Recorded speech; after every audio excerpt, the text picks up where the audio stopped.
this week we're looking at the prodigal son, but the prodigal son really is part of a chapter of parables, and we'll kind of see that as we go. But let's take a look at our chart. You'll remember our chart. And it's beginning to grow, isn't it? So our first week was the four soils, then unforgiving servant, and then we did both of these last week, lost sheep and lost coin. And what we've discovered in each of these is that the characters in these parables fit in some category. And what we are proposing is that under eternally saved, there are these two categories, failed disciple and successful disciple. But the interesting thing that we've noticed so far is that the characters in the parables do not always stay in one category. Sometimes when the sheep, for instance, was lost, they potentially can become found and so forth. And so we see sort of some dynamic. Now, for last week we did lost sheep and lost coin. This week we're going to do prodigal son, but it really fits into these other two parables that we looked at last week. And in fact, I'm convinced that to understand the entire chapter, to understand the prodigal son parable, we really need to think of it along the lines of the other parables that are in that chapter. And so that's why the prodigal son fits in with these other two. So if you were not here last week, which I think most of us were, if you were not here last week, we'll kind of review as we go along some of the things that we said last week about the lost sheep and the lost coin. So in Luke 15, which is where we're going to be, you can turn there if you want. So last week we looked at the lost sheep and the lost coin. This week we're going to look at the prodigal son. Now what you'll notice is that this is the entire chapter of Luke 15. Starts in verse 1 through 7 is the lost sheep, 8 through 10 is the lost coin, and then prodigal son comes right after that. And we get the sense that Jesus is teaching the same lesson with all three of these. He's not following a rabbit trail. He has this idea that he wants to teach. And what we need to kind of remember is who he's talking to. So it tells us at the very beginning of Luke 15 that Jesus receives, he accepts these who are tax collectors and sinners. That's the name that the Pharisees would use for these people. They're sinners, and then some of them are tax collectors. And so he receives them, and the Pharisees begin to grumble, is what one translation uses. Another says that they complained that he receives these sinners and tax collectors. And then it tells us that's why he gives these parables. That's the reason. He's responding to their grumbling of his acceptance of these sinners. So that's good for us to remember. Now, what I want to do today is I want to tell you what the traditional view of the prodigal son parable is. I'll admit that we get an amazing lesson from even the traditional interpretation. I mean, if you plop down in any church on a given Sunday, you might hear the prodigal son, and you'll hear a very traditional presentation, and I think the lesson we get from that is great. It's beautiful. But what I think Jesus is trying to do in this parable is maybe a little bit deeper than what some people give the parable credit for. So in the traditional view, this is what most would say. They would say that in the parable, the father in the parable represents God and Jesus. They would say that the family is not really explained. I guess they wouldn't say that. When it's taught, usually there's no real explanation for who the family in the parable is. We're going to talk about that today because I think that matters. In addition to that, a lot of times when you hear it taught, there's not a big explanation on what the inheritance is. Different people have different ideas, but there's no real consensus, it seems, for most people that teach this parable on what exactly is that inheritance that the younger son receives. We're going to talk about that today. The prodigal son, often in the traditional view, is painted as an unsaved unbeliever. He's an unbeliever, he's unsaved, and at this point in the story, early on, he doesn't have salvation, and then what we find is that he becomes a Christian later in the story. That's what the traditional view says. We're going to kind of challenge that today. The older brother usually is presented as the Pharisees. And we will discuss that and think about that a bit. And then the son returned, who is the prodigal son, but then when he returns, what the traditional view would say is that he's a new Christian. Now, all of these have some truth to them, but I want to challenge some of these directly, and then I want to sort of expand on other ones. And so that's what we're going to do as we look at this parable. So here's how the parable begins. It tells us that Jesus continued. Now, when it says that He continued, we got to remember that He's continuing from what He's already said. He gave the parable of the lost sheep and the lost coin, and now it tells us that He continued on, meaning that He's still on that same train of thought. He's still on that same idea. And He tells us this: a man had 2 sons. Now, you guys over the last few weeks have noticed that I really like to try to define who these characters in the parable are. This offers us 3 characters in these first few words. A man had 2 sons. And the first question that I want us to ask is, who does the father in this parable represent? Who does the Father represent? Now, since you probably have gotten the idea that a lot of my questions are sort of trick questions, I'll just show you what I think most people think when they see this. They say, well, the Father must be God, right? And the reason why that is, we understand why that is, because God is often called our Heavenly Father. He's often called Father by Jesus. And so that's a natural conclusion that the Father in the parable might be God. Maybe some would say the Father in the parable is Jesus. And we have verses that I think could probably back that up, like this in John 1:12, which says, He gave the right to become children of God to those who believe in His name. So anybody that believes in Jesus can legitimately call God their Father. I mean, that's the point of that verse. So I don't think we're off the reservation if we say that the Father in the parable is God, but I think maybe that's not the main point. I think that maybe we need to expand from that. Because when you think about it, God is the Father of all believers. Is He the Father in the parable? We'll come to this verse in a minute, but this is in the parable. This is what the younger son says within this parable. Father, I have sinned against heaven and you. Now remember, we're trying to determine who is the Father. Notice that in the parable, the younger son identifies his father as one character, but then heaven as another, and heaven we take to mean God, right? I mean, who is in heaven? It's God. So in the parable, we have both a human father and we have a heavenly Father. Now what that says to me is we need to slow down before we just say, well, the Father must be God, because we actually see God in the parable. And so here's how I would word that. I would say heaven, which seems to represent God, and you, which represents the boy's father, both of these are in the parable. So the boy's father and God are distinct in this parable. I mean, within the story, we see both characters. So this makes me think maybe the Father isn't supposed to be God in the parable. Maybe the Father represents something a little bit more broad. So, who does the Father represent? I'll ask again, who does the Father represent? Well, I think maybe we could follow it up with this. Is God the only Father of believers? I mean, we've established that God is our Father. If we're believers, if we're Christians, then God is our Father. But does the Bible tell us that God is our only Father? I know that seems like a strange question, but think about what we have from some of the apostles. Like Paul called some of his readers in Galatia, he said, "You are my little children."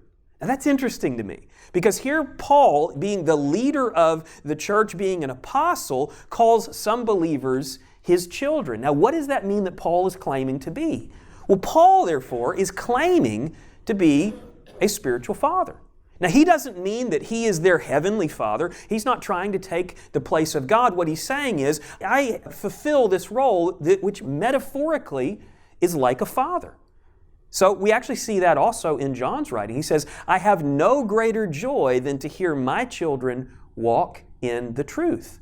Once again, what does John claim?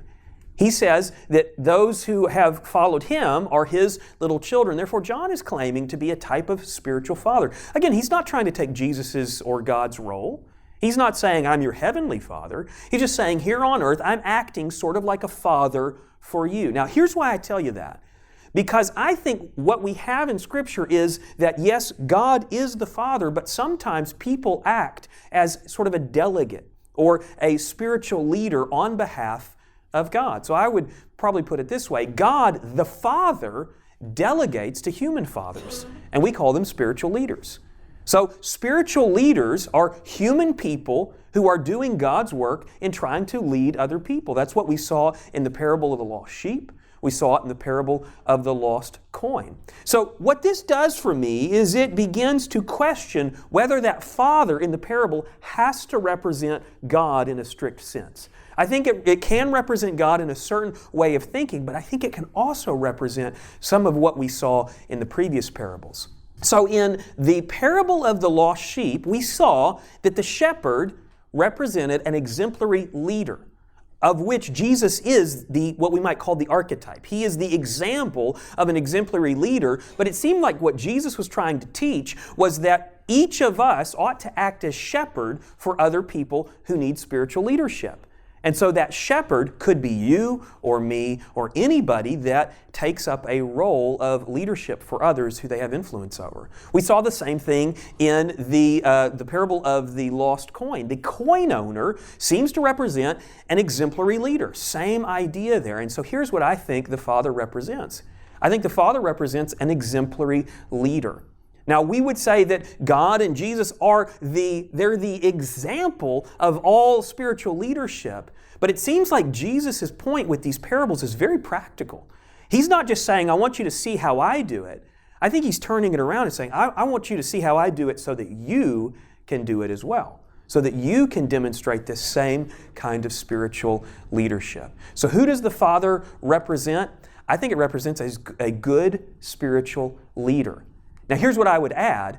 I think it represents a good spiritual leader of which Jesus is the archetype. I mean, Jesus is the example for all spiritual leaders. But I think in the parable what He's saying is, here's what I want you to be like, Pharisees, and here's what I want you to be like, believers.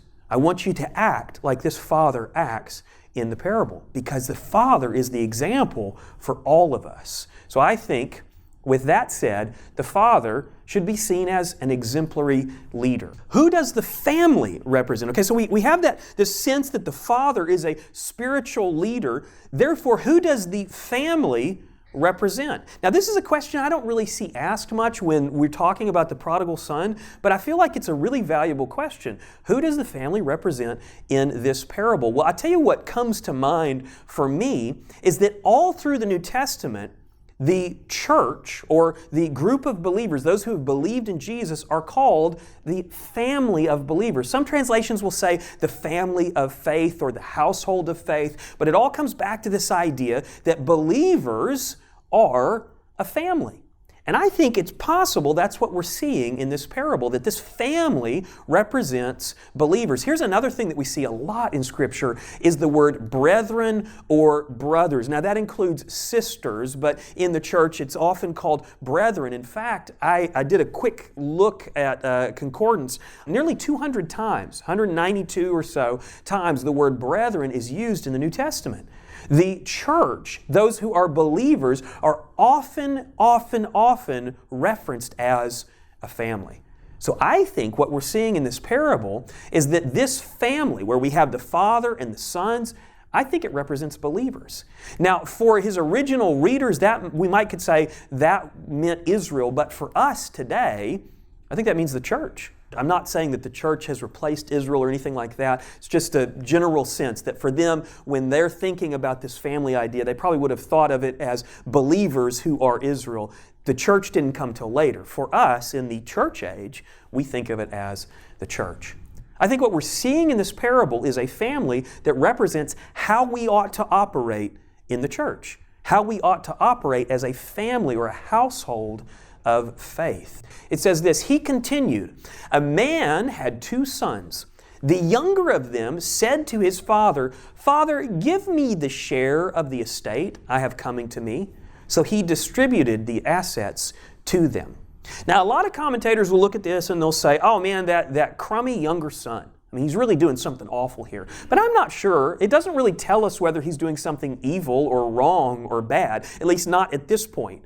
What it tells us is that he goes to his father and he says that he wants the estate to be divided up. Now here's the thing. If the father is really aging, if the father is nearing death, this is actually not that uncommon. I mean, it was fairly common for an aging father who knew he was coming toward the end of his life to divide up the assets among the sons, because it can be really ugly to try to do that after the parent is dead. I mean, I've heard so many stories of families having terrible, bitter fights because they're trying to figure out what goes to who. So in this sense, it's possible that this is just a normal thing. Now, if he does it and his father lives another 30 years, that would be weird.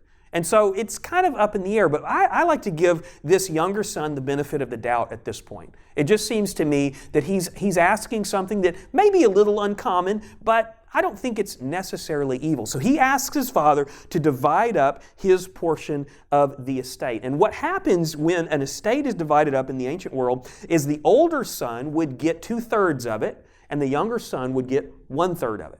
And so everything that the father has, he would divide it into thirds. He'd give 1/3 to the younger, 2/3 to the older, because the oldest got a double portion. Now the reason for that is because the older is going to soon act as the leader of the household.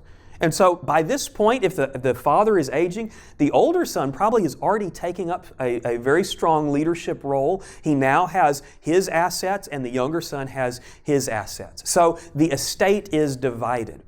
So at this point, what does receiving the inheritance represent? And I'm just going to be honest, this is kind of a difficult question. I wrestled with this one for quite a while this week because I was just thinking, what exactly does this inheritance represent? And there's a lot of different ideas that people have had, but it's easy to kind of go in a direction that creates some, I'll say, philosophical problems based on how we answer this question. So here's what I notice that the inheritance might represent, and it comes from these verses. Now, this comes right after. He says, "Now many days later, the younger son gathered together all he had and traveled to a distant country where he squandered his estate in foolish living." Now, what's interesting here is it doesn't directly tell us that his living is sinful, but we assume it probably is. It tells us that it's foolish, so we know at least he was wasteful. And it might just be that he's wasteful. It might also be that he's sinful, but once again, I think we want to try to stick to what we know here. Whatever it was, he got away from the family and he began to live in a way that his family would not approve of. Whatever it is, whether it's sinful or if it's just foolish, it's away from the family and it's in a way that his family would not approve of. And so we're trying to answer the question, what does the inheritance, that receiving the inheritance represent? And I tell you what I think it is, because what I see here is that he was given the freedom to squander his estate in foolish living. Now, I know that's kind of a strange statement, but when you think about it, when he received his portion of the estate, what that sort of represents to me is that he is given the freedom to do with it as he pleases. Before the estate was divided up, he really didn't have freedom. I mean, he could go and do stuff, but he didn't have the assets to live the way that he apparently wanted. But as soon as that estate is handed over to him, it's sort of a mark of freedom. It's sort of a bequeathing of freedom for him to go and do what he wants. And so this is my best stab at it. What does the receiving of the inheritance represent? I think it might represent moral freedom. Now, when you think about it, each of us has freedom. I mean, nobody, well, I hope nobody got you up out of bed this morning and said, you have to get to church. I mean, maybe we do that with our kids, but you weren't forced here, I don't think. I mean, we're not forced by the state. We're not forced by each other. We have the freedom to come. We have the freedom to assemble. We also have the freedom to go out from here and live how we want. Now, I'm not suggesting that we live in a foolish way. And in fact, we do a lot to try to not live in a foolish way and encourage each other to do that. But we know that we have some sense of freedom. And so I think this fits into what we know about how the church and the interaction between believers works, is that we have freedom one with another. And I think it's that freedom that so many trip over. It's that freedom that can cause bitterness. If I see you acting in a way that I don't think you should, it's easy for me to get jealous. It's easy for me to get bitter. And I think that's exactly what we're going to see in this parable. Now, you may have another idea of what the inheritance means. This is just my best stab at it. But I think we could agree that him receiving the inheritance does result in him taking advantage of his freedoms. So, moral freedom. The younger son squandered his estate in foolish living. Now we're beginning to get a better sense of who this younger son is and what he's all about. Who does the younger son represent? Well, you probably have a sense just because if you were here last week, we talked about the sheep that wanders away and the coin that gets lost. And we begin to see a similar story arc with this younger son. If you'll remember, the lost sheep represented the disobedient believer. The lost coin represented the disobedient believer, someone who has eternal life, someone who's believed in Jesus, but they've wandered away, they've fallen and strayed into sin, and now the lost son, the son, while he's away, while he's in the far country, is a disobedient believer as well. You see, Jesus told these parables together. I don't think He intended for them to be severed and removed from each other. And if the sheep and the coin mean this, it seems to me that the lost son has got to mean the same thing. So, I believe the prodigal son, at that moment when he's away, when he's in the far country, that means he is a disobedient believer. So let's read on. So it tells us this in this far country was where he squandered his wealth in foolish living. After he had spent everything, a severe famine struck that country, and he had nothing. Then he went to work for one of the citizens of that country, who sent him into his field to feed pigs. This would have been awful for a young Jewish boy. I mean, this would have been considered the worst job you could possibly get because pigs were unclean. You weren't supposed to touch them. You weren't supposed to get near them. You weren't supposed to eat them. And this is the mindset of Jesus' listeners. They probably gasped at this moment. He fed pigs? Oh, what a terrible person. He longed to eat his fill from the pods that the pigs were eating, but no one would give him anything. We see a real contrast here. While he was with his family, he had everything that he needed and more. He had plenty to eat. He had fine clothes. He lived probably in luxury, if the ending of the story is any indication. He had everything he needed while he was with his family. But once he got away from his family, while away, no one would give him anything. And this becomes the image of what we see even in the world today. When we're together, spiritually, we have everything we need. But when we get away, when we get isolated, we begin to find out that nobody out there in the world wants to give us anything. We can't find the kind of fulfillment that we can find when we're together as believers. I kind of want to pause here and give some ideas on what this looks like for us. And I put this under the title, Don't Abandon Your Safety Net. And we'll kind of develop what this means as we go on. But notice what this says. Hebrews 10, 24 and 25 says, "And let us consider one another in order to stir up love and good works, not forsaking the assembling of ourselves together, as is the manner of some, but exhorting one another, and so much the more as you see the day approaching." Now, what I see in this set of verses is our safety net.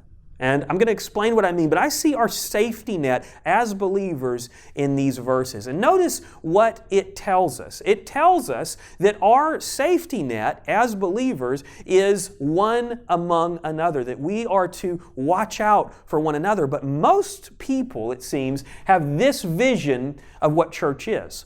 They envision that there is sort of like one spiritual leader that's supposed to watch out for everyone else. But I'll tell you what, I don't think I see that in that verse. That verse doesn't say that there's going to be one of you that watches out for the rest. He or she is responsible for everyone. I see something really different in that verse. So let's just kind of look at what the verse has just told us. This Hebrews 10, 24 and 25 says that first of all, we're to consider one another. We need to be thinking about each other. Now, not just in a sort of an abstract way, but we need to be thinking about each other for this purpose. Number two, in order to stir up love and good works. I need to be thinking about you, how I can encourage you to love the others of us who are here, and I need to be thinking about how to encourage you to do good works, and you need to be doing the same for me. And the same for whoever you're sitting next to, and the same for anybody that comes. We do this for one another. You see, this model is very different than sort of a top-down model. Instead, what it tells us is that our interactions are between each other. not expecting one person to carry the load, but we carry the load together. And in this, we sort of build this safety net. Number 3 says, don't forsake assembling together. Many, many people are leaving the church, aren't they? Now, I don't mean leaving and going to another church. That's a different thing altogether. What we're talking about is leaving church altogether and even abandoning that lifestyle. What I'm talking about is when I isolate, when I remove myself from the sphere of other believers, when I stop meeting with believers, then we're in danger. And that's why he tells us, don't forsake that. Now, this could be meeting with a small group of believers. It could be meeting with a large group, but one way or another, we need to be assembling. And hey, by the way to go, you're here. I mean, this is what he's talking about. This right here is assembling together, and it's a beautiful thing. And then number 4, he says that we need to be exhorting. Another word for that is encouraging. We need to be encouraging or exhorting one another. Notice once again, he doesn't say it comes from one spiritual leader and then it's disseminated down. He says that we are to be doing this for each other. And what's so cool is that when you get a number of believers together, especially those who are following Christ, this sort of begins to happen naturally. I mean, he wants us to be focused on it, but it begins to sort of happen naturally. And so here's what I would say is, instead of looking like this, it should look something more like this, that we have this interconnected mesh. I mean, look at how many arrows are in that graphic. I mean, I don't know how many there are. Some of you probably could do the math really quickly. But there are so many arrows. And in a sense, in this room, a room this size, there are this many and more arrows going between all of us. This is what our safety net is all about. We need to be connected together. Now, let me show you what happens if you abandon that safety net. It's the opposite of what he's just said. We would lose others watching out for us. If you isolate from other believers, you are removing yourself from that sphere where your fellow brothers and sisters in Christ are watching out for you, that they're considering you. Now, they may consider you from a distance, but if you remove yourself from that sphere, it makes it really difficult for that to be going on. Number 2, we would lose love and good works. Now, this doesn't mean that a person isolated from other believers doesn't have any love or any good works, but think about the system that Christ set up. We are to stir up for one another love and good works. I'm going to be better at it if I'm with you guys. And you're going to be better at it if you're with each other. That's the point. So we lose some measure of love and good works when we isolate from the church and other believers. The other thing that we lose is the assembling together. Think about how encouraging it can be to meet face to face and talk about faith, talk about what we're challenged by, talk about our trials. We lose that when we isolate. And then number 4, we lose the encouragement from one another. I think maybe that looks like this. I think that when we isolate, it takes us away from this safety net. When we move away from this mesh of interconnected love and compassion and encouragement, stirring up good works, then what happens is it puts us out there on our own, and we become that much more in danger of going in a path or a direction we never intended to. Do you think that prodigal son intended to go feed pigs in the far country? No way. But because he removed himself from his safety net, he went to places that he never intended to go. And I would guess, in a group like this, you may have brothers, literal sisters, maybe your children, who are experiencing this kind of distance, this kind of isolation.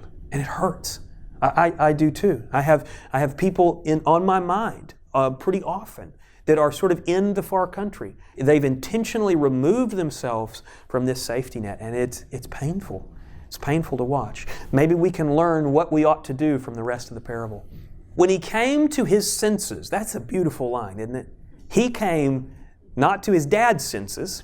He came not to his mama's senses. He came to his own senses. It occurred to him that my life is awful and I want what I used to have. When he came to his senses, he said, how many of my father's hired workers have more than enough food, and here I am dying of hunger?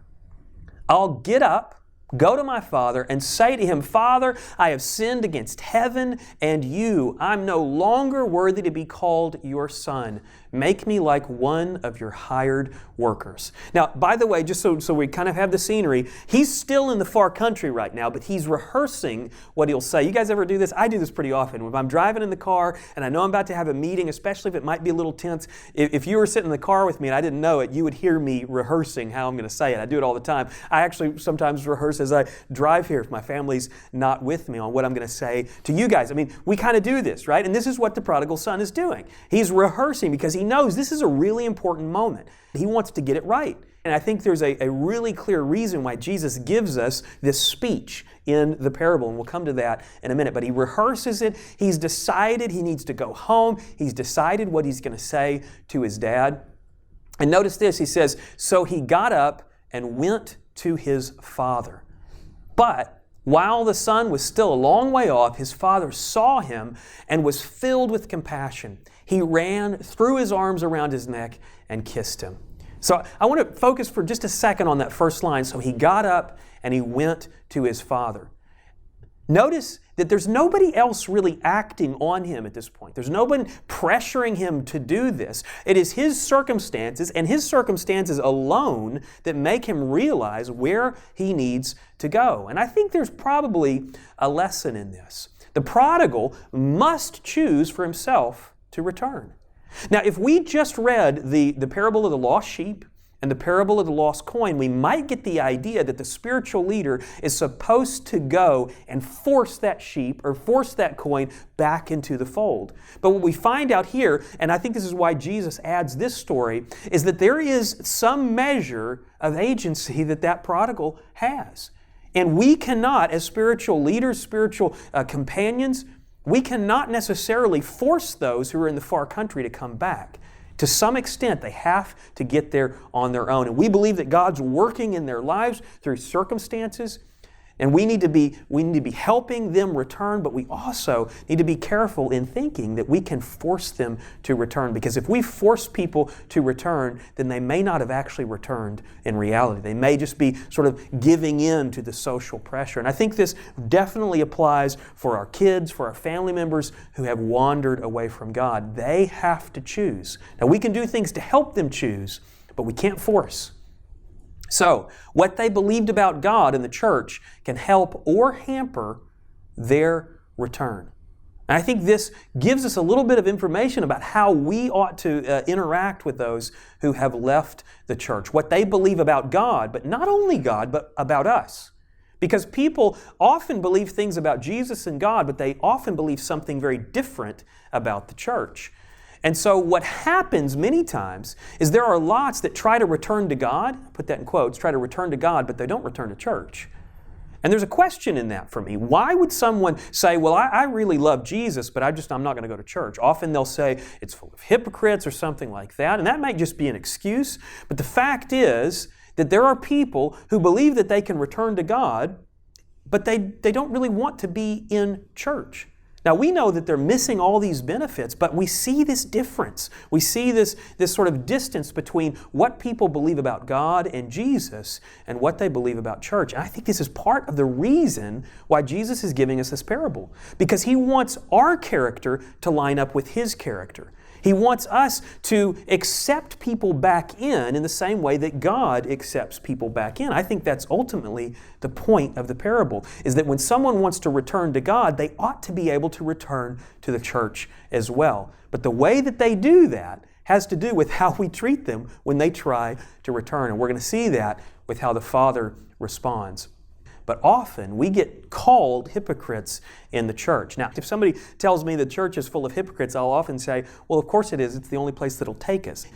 How should the church treat those who return? We can't really speak for the church at large, right? I mean, all we can do is we can be responsible for how we as a congregation deal with this issue. How do we treat those who return? I think the best way to answer this is to look at how the Father treats the Son when He returns. So He got up and He went to His Father, but while the Son was still a long way off, His Father saw Him and was filled with compassion. He ran, threw His arms around His neck, and kissed Him. Now, the Father is doing a lot of action here. The Son is returning. He's on his way, but the Father is very active in sort of facilitating his Son's return. In fact, let's kind of break down what the Father does. So it tells us that the Father, I think the Father was expecting him, because notice what it says. It says he sees him from a long way off. And a lot of times what you would do in the ancient world is when you're looking at your property, you say, let's put our house on the highest point of the land, right? And then maybe if you have a large house, you might have a second story. In the ancient world, a lot of times people would spend time up on the roof because it was a little bit cooler, especially in the evening. And so what I'm just envisioning, it doesn't tell us this, but I love this idea that maybe the Father spent his afternoons and evenings up on the house watching for his Son.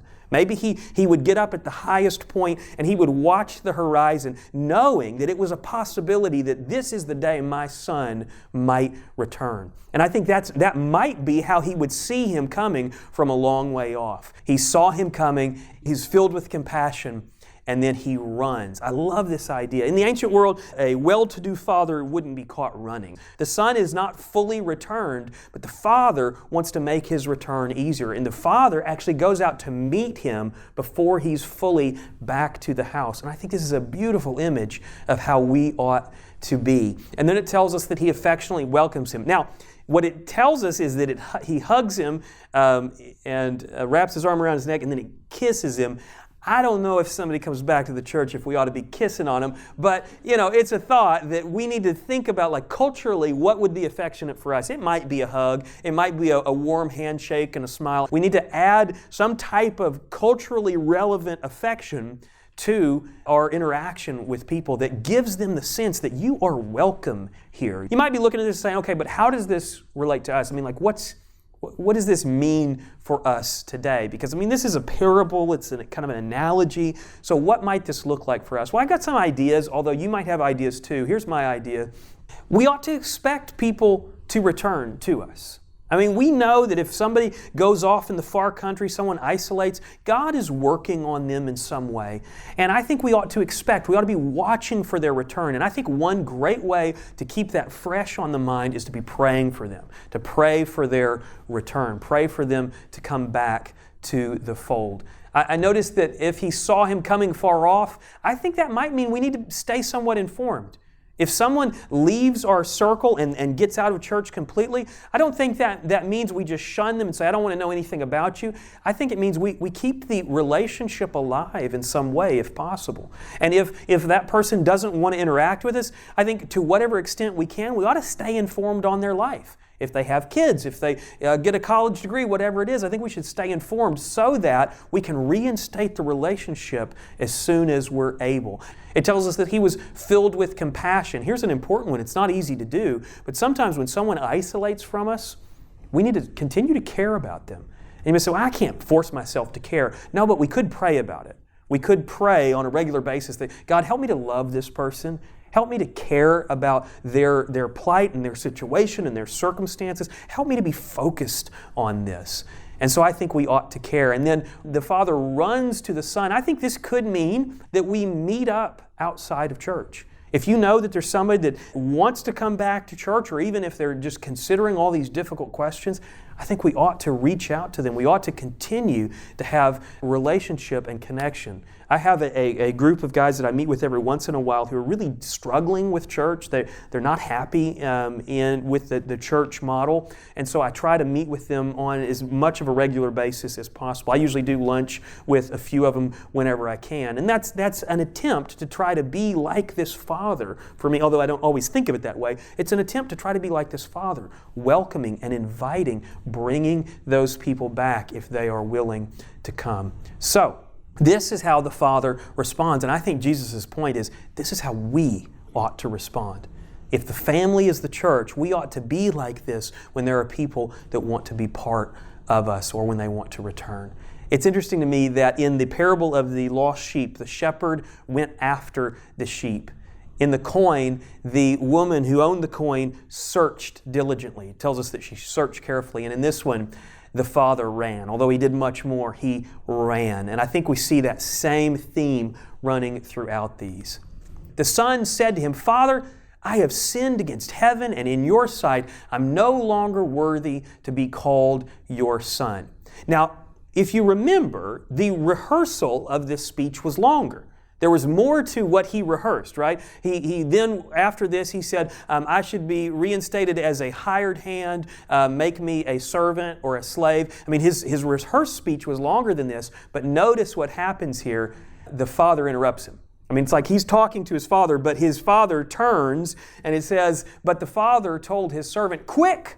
I mean, this maybe even would have startled the young man who's trying to give this rehearsed speech. The father turns and speaks to the servant, says, quick, bring out the best robe and put it on him. Put a ring on his finger and sandals on his feet. Each of these has a significance, by the way. The ring means that you have authority, that you have the authority to speak on behalf of the family. It would be a signet ring, probably. Put a ring on his finger. And then sandals on the feet matters because what the young man planned to do is to come back into the household as a servant or a slave. But servants and slaves didn't wear shoes. They were supposed to be barefoot. And so putting sandals on his feet means you are not a slave. You have the same authority you used to have. You are dressed in a robe that shows people that you are part of this family. You are a son of the Father. And so he is reinstated. Notice what happens then. Bring the fatted calf and slaughter it, and let's celebrate with the feast because this son of mine was dead and is alive again. He was lost and is found. So they began to celebrate. Now at this point, this is actually where the other parables ended, if you remember. Remember the lost sheep and the lost coin, they celebrate and then Jesus gives kind of the lesson and then they're done with the parable. On this one, this parable actually goes on. So now Jesus adds this last little piece. He says, now his older son was in the field. As he came near the house, he heard music and dancing. So he summoned one of his servants, questioning what these things meant. Okay, so the older son, remember there's two sons, not just one. Older son's out in the field, and he is probably working, and he hears music, he hears dancing. He comes to the house, and he asks a servant, what is going on? Why is there a party happening? Apparently, this guy doesn't like fun. So, here's what it says. Your brother is here. He told him, and your father has slaughtered the fatted calf because he has him back safe and sound. He gets the explanation of the party. Then he became angry. So this is the older brother. The older brother gets angry, and he didn't want to go in. So his father came out and pleaded with him. What an incredible moment.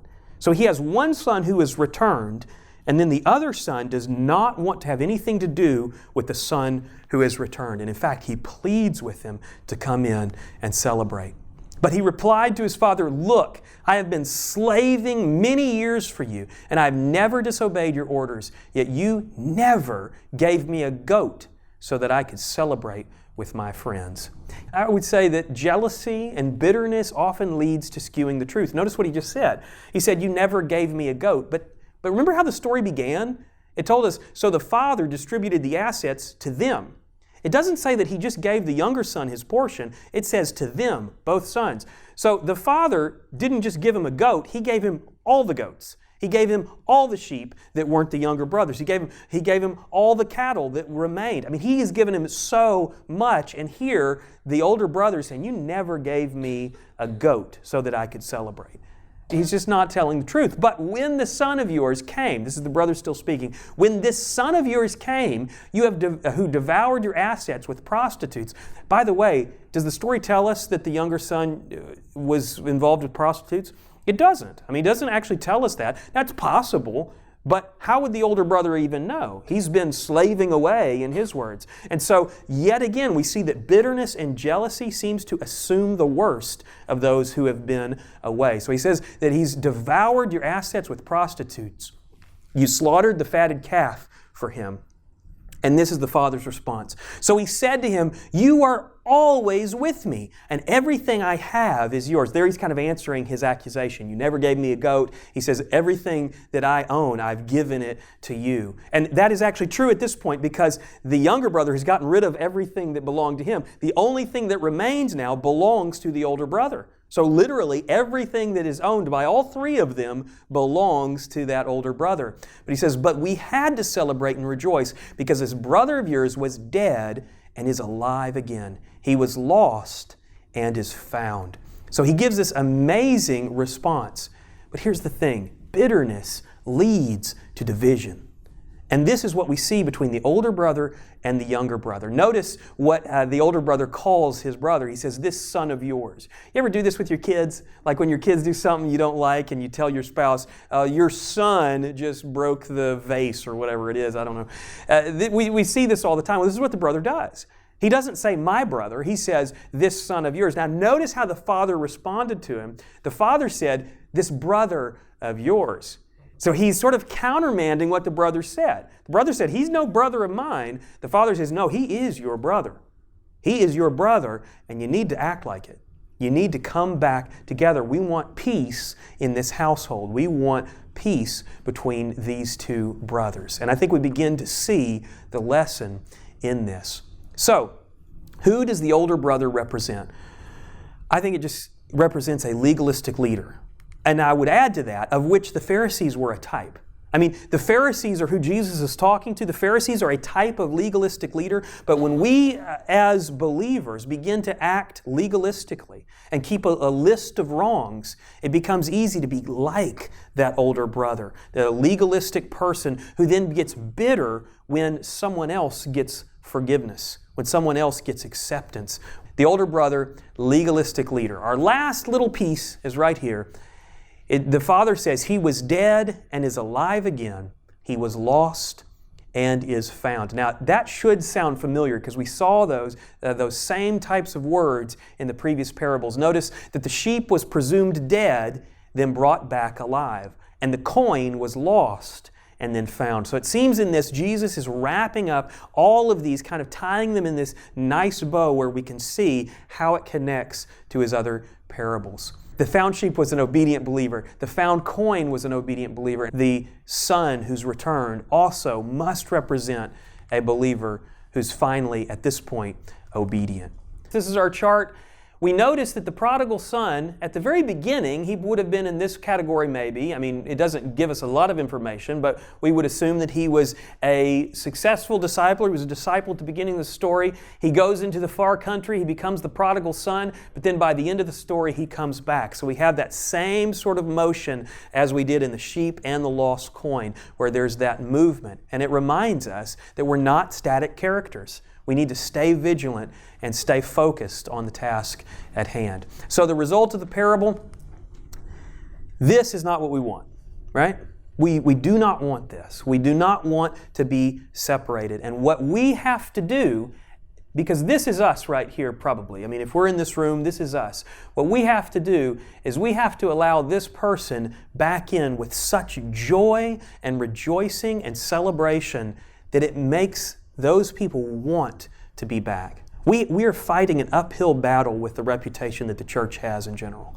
We need to prove that that is not who we are, because what we want is this. We want everyone who's wandered away to be welcomed back in. Welcome back the believers who stray, treating them as if they've never been away. Let's pray.